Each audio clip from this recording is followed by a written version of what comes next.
Bueno, mira, yo no empecé a escribir, pero sí a dictar poemas antes de saber leer y escribir cuando tenía como 5 años.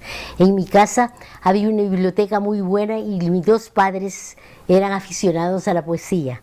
Mi padre, como buen nica, recitaba siempre a su Rubén Darío y mi madre era una enamorada del siglo de oro español. Así que yo crecí oyendo poesía, entonces yo también creía que yo le podía dictar a mi madre poemas y le dictaba poemas y le decía escríbalos porque son una maravilla. Así era de petulante. La poesía es mi pasión. Yo he incurrido en otros géneros también, ¿verdad? Como la novela y el testimonio. Pero allá, al final de mi vida, me doy cuenta que es mi pasión. Puedo dialogar conmigo misma mucho más profundamente con la poesía que con cualquier otro género. Dialogo conmigo misma y también pienso que me puedo comunicar con los otros mejor con la poesía. Y bueno, no sé, yo creo que sin la poesía no podría seguir viviendo ya. ¿Ya? Bueno, por ejemplo, Juan Ramón Jiménez muchísimo, ¿verdad? Porque él fue mi mentor. Él fue el que me enseñó el oficio. Él fue el que insistió que el poeta no es una cosa espontánea así, sino que también como el pintor y como el pianista tiene que tener oficio. Así como a los jóvenes pintores los llevan a los museos es decir, a dibujar cosas que han hecho otros cuadros, así también el poeta tiene que leer mucho, a veces escribir ¿cómo se llama? A la moda, no a la moda, pero escribir como escribió tal otro poeta, más o menos, conseguir dominar el soneto, conseguir dominar todas las formas, todo eso me enseñó Juan Ramón, a leer mucho y aprender también que todas las artes son una sola, son una trenza, que la música tiene que ver muchísimo con la poesía y que la pintura tiene que ver muchísimo con la poesía, y es cierto. Sí. Y Robert Grace influyó mucho en mí en cuanto a la mitología. Él y Rubén Darío, cuando yo era chica, fueron los que me enseñaron a amar la mitología. Uno de mis libros, que se llama Mitos y Delitos, que se publicó en Visor, se los dedico a ellos cabalmente, a esos tres que tú me preguntas. Juan Ramón como mi mentor y Robert Graves y Darío, porque me enseñaron a amar la mitología. Sí.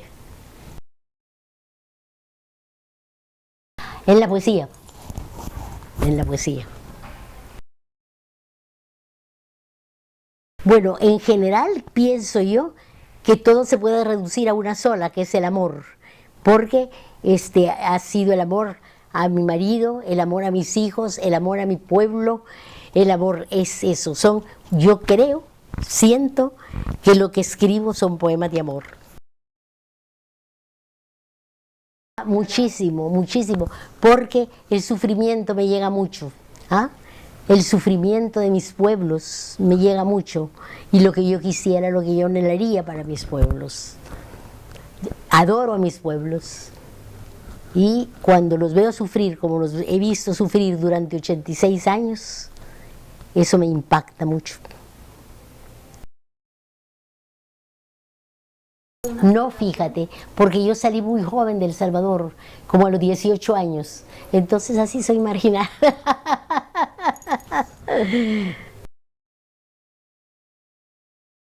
Bueno, ¿sabes cuál ha sido, creo yo? Mi marido y yo, en los años 50 y principios de los 60, escribimos un libro que se llama New Voices of Hispanic America.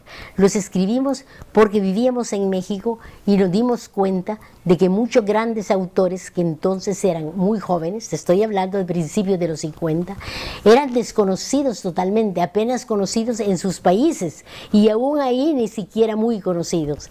Entonces fue la idea de mi marido de que eligiéramos jóvenes poetas latinoamericanos y que se publicaran también en inglés y en español, poetas y narradores, jóvenes.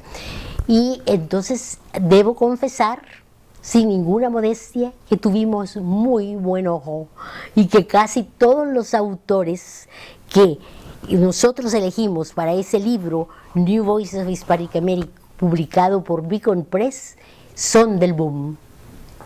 Sí. Bueno, mira, la novela Ceniza de Izalco fue bastante difícil, ¿no? Bastante difícil porque diferíamos. Él a veces quería una cosa y yo otra, y a veces él escribía casi siempre la parte del hombre, yo la parte de la mujer, pero yo escribía en español y traducía el inglés, él escribía en inglés y traducía el español. Y en eso yo le quité, y él hacía lo mismo, yo le quitaba y le ponía, y ahí venían los pleitos terribles. La novela estuvo a punto de perecer, pero fuimos sensatos y pensamos que el hijo era más importante que los padres, que tenía que nacer el hijo. Sí, pero para lo otro no. Para el otro no fue muy difícil, porque eran testimonios. Entonces hacíamos, los dos preparábamos las preguntas, casi siempre yo hacía las entrevistas por el español, ¿verdad? Que era más fácil, las transcribíamos los dos y entonces entre los dos veíamos la estructura. Eso fue mucho más fácil ya. Bueno, no la conozco como la debiera conocer, pero sí he leído a 2 o 3 poetas y a 2 o 3 narradores ahora que estoy aquí nuevos que me gustan muchísimo. Yo creo que vamos para adelante, que hemos entre manos nada más que seguir escribiendo y procurar que mi poema no publicarlo sin antes que yo crea que ya está bien, que yo ya lo he trabajado hasta que yo pueda, que ya no puedo dar más, pero si no, no. Esos son mis proyectos.